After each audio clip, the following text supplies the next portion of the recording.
বিসমিল্লাহির রহমানির রহিম। আসসালামু আলাইকুম রহমতুল্লাহ। প্রিয় দেশবাসী, আশা করি সবাই ভালো আছেন। আমাদের দেশের মাননীয় প্রধানমন্ত্রী তারেক রহমান যেভাবে রাষ্ট্র চালাইতেছে,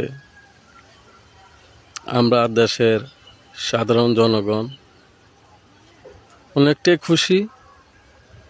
একটা প্রধানমন্ত্রী দেশের সকাল 9টার দিকে অফিস করতেছে,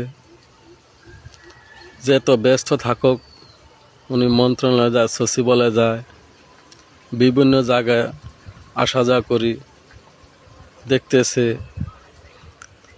দেশের যারা আছেন, সচিব আছেন কীভাবে কাজ করেন, দেশের যারা সেনাবাহিনী, পুলিশ আছেন, নৌবাহিনী, বিমান বাহিনী, উনি সব জায়গায় উনি দেখতেছেন সরকারি লোক আসলে কীভাবে কাজ করতেছে। দেশের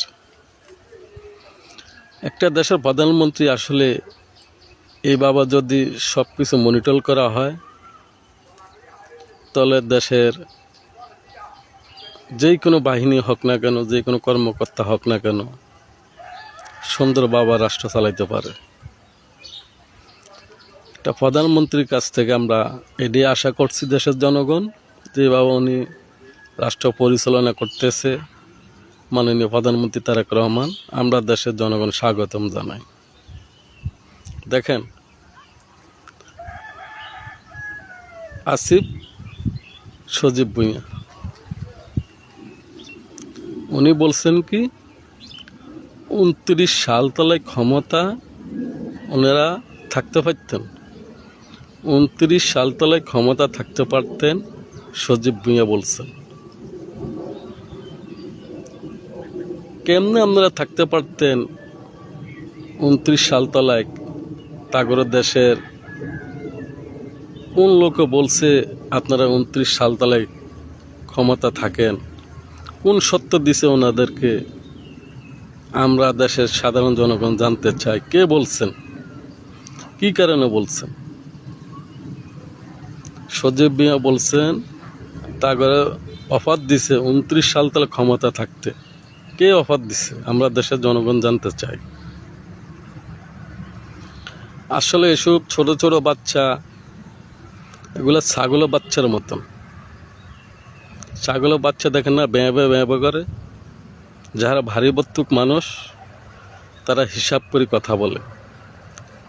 আর এক ছাগল বাচ্চা আছে, বলেন হাসনাত আবদুল্লাহ, কি বলে না বলে জনগণ আসলে এগুলা কথা পছন্দ করে না। আর এক ছাগল বাচ্চা আছেন নাসিরউদ্দিন পাটারি, আমি মনে করি এটা সৈদারের বংশ ফলাফল। এটা হলো ছাগল ও পাগল দুটোতে। আর এক ছাগল বাচ্চা হলেন দানা সসমা সৌদি থাকে হান্নান মাসুদ। আরে আমরাও তো তবু ছাত্র করে, আমরাও দেশের জনগণ অনেক ভালোবাসছিলাম। তোরা যেসব কথা বলস এগুলা কোনো কথা না। পড়ালেখা করছো, সুন্দর মতন আচরণ করবে। দেশের সাধারণ জনগণ আমরা এগুলো পছন্দ করি না, আমরা তোমাকে কথাবার্তা এগুলো প্রত্যাখ্যান করি। এই যে সংসদ বইছে, তার সংসদে কি কথা বলে না বলে। সরকার একটা রাষ্ট্র চালাইতে হলে যে আইন কানুন দরকার, সরকার ওই আইনে রাষ্ট্র চালাবে। তোমগো মতন ছোট ছোট বাচ্চা মানুষের বুঝে কি রাষ্ট্র চলবে? আবেগ দিয়ে রাষ্ট্র চলে না। রাষ্ট্র চলতে হইলে রাষ্ট্রর আইন কানুন অনেক হিসাব করে রাষ্ট্র চালাইতে হয়। আমরা দেশের জনগণ এগুলো পছন্দ করি না, এসব বাচ্চা ফলাবেনা কথাবার্তি। যে এসব ধরনের কথাবার্তি দেশের যারা সম্মানী লোক তাগরে নিয়ে আবল তাবল কথা বললে সরকার আইনগত ব্যবস্থা নেবেন।